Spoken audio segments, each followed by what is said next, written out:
Tonight's highlights. Are man going to back skirt?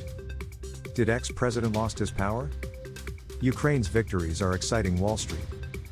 US fears Russian energy manipulation. Russia plays up China's support.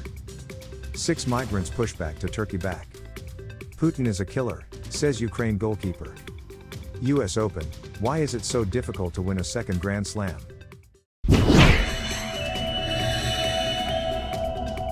Man are going to back skirt? The summer sun is beating down, but you're a man and trousers are expected of you. Not so anymore. From Hollywood superstars to local binmen, men around the globe are dropping their trousers and starting a skirt revolution. This week, Brad Pitt wore a kilt to the Berlin premiere of his latest film Bullet Train. When quizzed on his fashion choice, he simply answered the breeze. And it may not have been on the red carpet, but binman Lee Moran made a similar splash when he turned up to work in a high-visibility kilt. Moran had been told he couldn't wear shorts to work due to health and safety concerns. Facing a sweltering heat wave, the British binman opted for a kilt which wasn't regulated against to save from sweating through the shift. Did ex-president lost his power? Yet Donald Trump's decision to use the 2022 elections as a stage to avenge his 2020 defeat and President Joe Biden's strategy of making the man he vanquished the focus of the Democratic campaign are shaking up conventional wisdom about November's critical vote. We don't yet know what classified documents and information former President Donald Trump took with him to Mar-a-Lago. But all of this talk about the secrets the government keeps from its citizens gets to a gripe of mine as a journalist. The US government often misapplies classification as a way to hide embarrassing rather than sensitive things. Laws are in place to prevent cover-ups, but shining light on the government is an essential part of accountability. In the past week, Ukrainian troops have dealt a huge blow to Russia's grip on parts of the east of their country with a fast-moving offensive. The stunning campaign has kicked off a new phase of the war and could force Vladimir Putin to reconsider his strategy and objectives. What's happening? Ukrainian forces have recaptured more than 1,160 square miles of territory in recent days. The developments are helping lift stock markets. The war has been a major drag on Wall Street since Putin's invasion of Ukraine in February sent the price of energy and other commodities soaring. That made it harder to estimate when inflation would start to ease, and consequently to determine what central banks like the Federal Reserve would do next.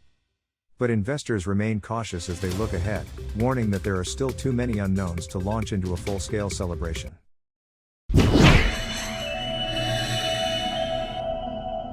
US fears Russian energy manipulation.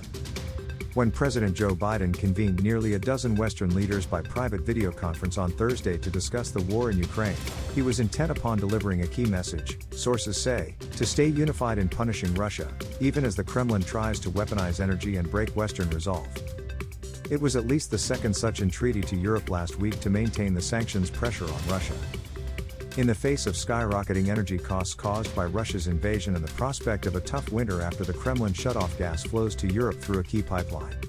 In an op-ed published in the Financial Times on Wednesday, NATO Secretary General Jens Stoltenberg urged citizens to stay the course and continue to support Ukraine, even in the face of a difficult 6 months. Countries, including Hungary, Austria, and Slovakia, are wary of such a cap because of the risk that Putin might retaliate by completely severing what remains of the Russian gas flows to those countries.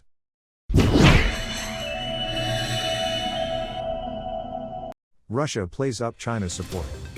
Russian forces suffer a string of stunning defeats in Ukraine.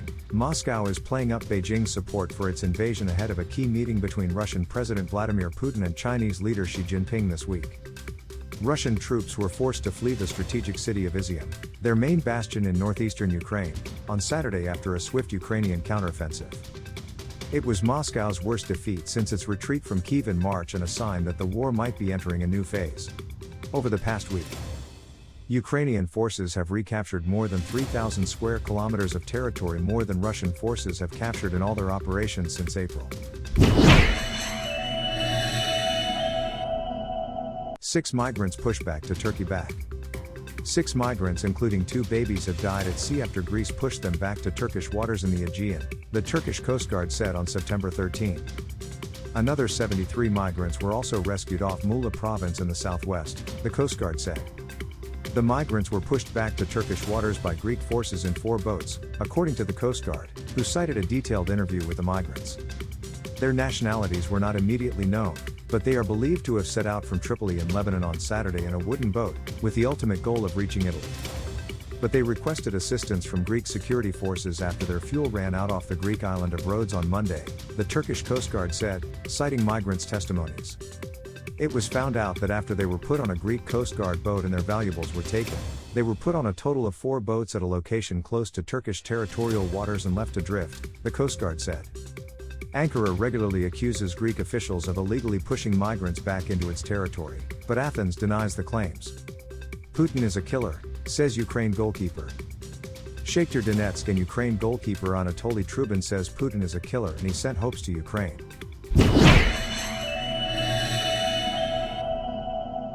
US Open, why is it so difficult to win a second Grand Slam?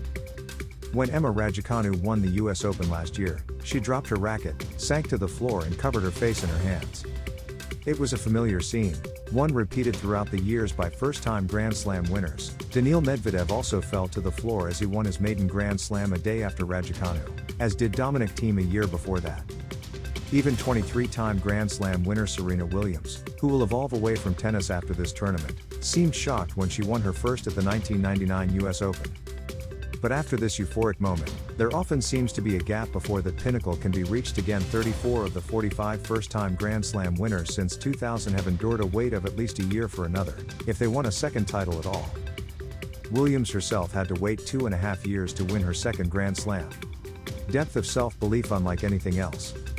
Alongside Williams, tennis has been dominated for 20 years by players for whom losing seems more difficult than winning: Roger Federer, Rafael Nadal, and Novak Djokovic. Winning considerably more than one Grand Slam has become normalized, even expected, somewhat obscuring the difficulties of claiming that first one. In tennis, a lonely individual sport requiring constant travel for 10 months of the year across different time zones and environments, the psychological pressure of winning a Grand Slam is different compared to other sports. A lot of times when there's social support, I look to my left, I look to my right, I see my teammate to give me a fist pump. But, when it's just one-on-one, you look to your left and your right and you realize that you're alone. That requires a depth of self-belief that is unlike anything else. And with a unique scoring system that creates jeopardy on almost every point, much of playing tennis is actually up in the head, as Eurosport expert and former world No. 7 Barbershit tells CNN. Winning would seem to create a virtuous circle, deepening self-belief which in turn builds confidence to be deployed at crucial points in tight matches.